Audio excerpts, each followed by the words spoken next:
Israeli ambassador to Washington says a ceasefire deal to end fighting between Israel and Lebanon-based Hezbollah militants could be reached within days. He added that there are still points to finalize and any deal requires agreement from the government, but said they're close to a deal. Israeli officials said Prime Minister Benjamin Netanyahu's security cabinet is set to convene tomorrow to discuss a proposed ceasefire.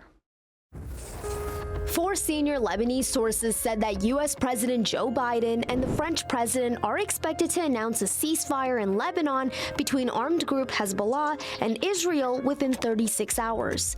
The United States is pushing as hard as it can to get a truce, but cautioned that an agreement has not yet been achieved. Look, we don't believe we have an agreement yet. We believe we're close to an agreement. We believe that we have narrowed the gap significantly, but there are still steps that we need to see taken, but we hope that we can get there. Among the issues that remain is an Israeli demand to reserve the right to act should Hezbollah violate its obligations under the emerging deal.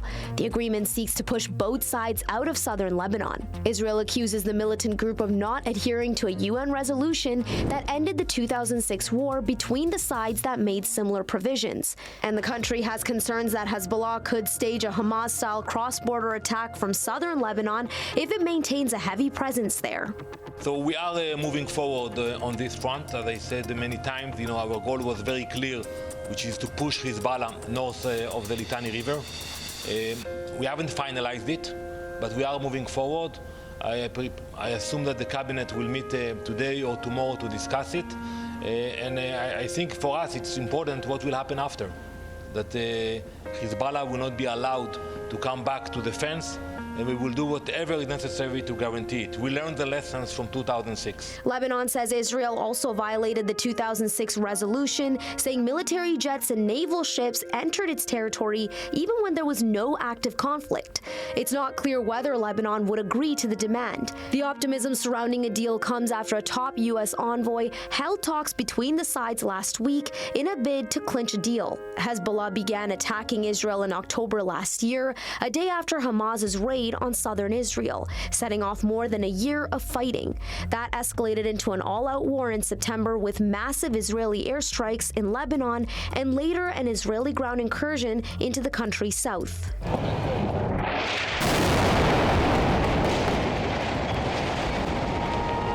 Meanwhile, today an Israeli strike smashed into a building in the southern suburbs of Beirut, causing a huge explosion and sending smoke billowing into the sky following a warning issued by the Israeli military on X.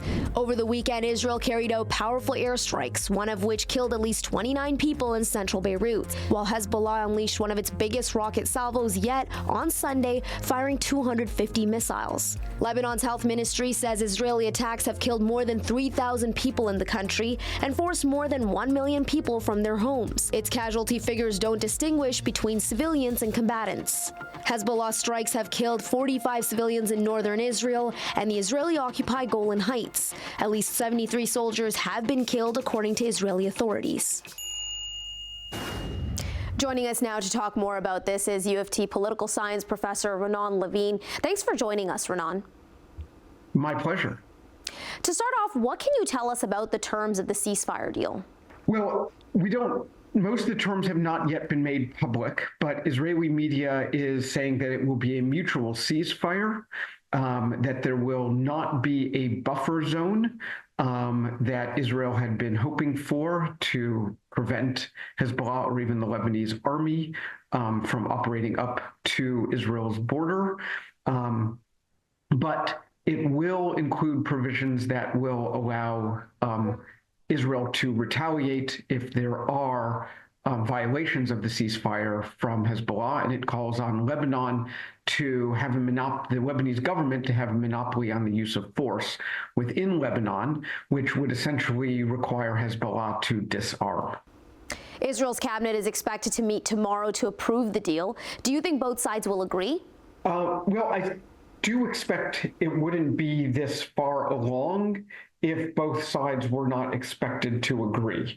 I'm not entirely sure who's going to actually have to approve on the Lebanese side, but the Lebanese government is certainly making noises that they are in favor of this. The Israeli side is going to have to go to a vote to a subsection of the cabinet, which in Israel they call the security cabinet, it's widely expected to pass, but it will not pass without controversy, right? In the last couple of days, Hezbollah has successfully launched some drone and rocket attacks at northern Israel, caused damage, led to some fatalities, and that's pretty much a sign that, from the Israeli perspective, that they have not achieved their war aims yet.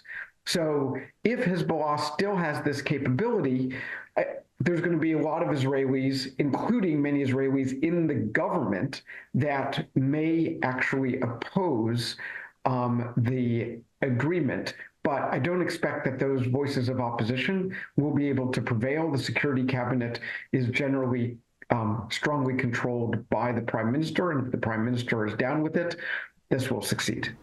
How will this deal change the conflict in the Middle East if it goes through? I think the important thing to keep in mind is if Hezbollah is declaring a ceasefire, agreeing to a ceasefire, well, that means that they will no longer be participating in any ongoing actions that might alleviate pressure on Hamas. And this could have some big implications. This is a signal from Iran that says, well, we are stepping back. We are not going to just continue these hostilities. So even though this agreement doesn't include anything directly that has to do with Hamas and the fighting in Gaza, it does take away one of the main allies of Hamas. And it's an agreement that says they are going to stop fighting. So that could portend some positive signs for the future. How will this impact the Israel-Hamas war? Will it help bring that to an end? Right. So there's nothing that this ceasefire will directly tie into the fighting in Gaza.